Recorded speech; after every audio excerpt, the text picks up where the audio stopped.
Guys, i-vlog ko nga pala itong garden ng aking parents.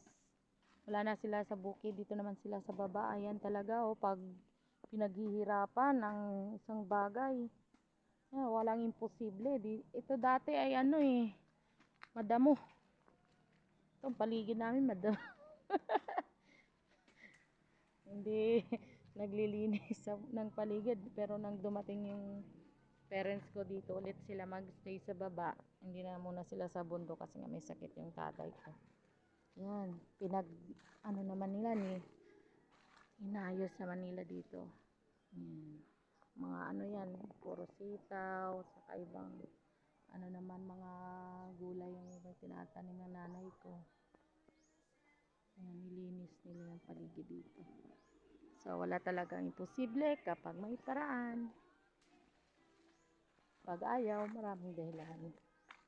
Ayan.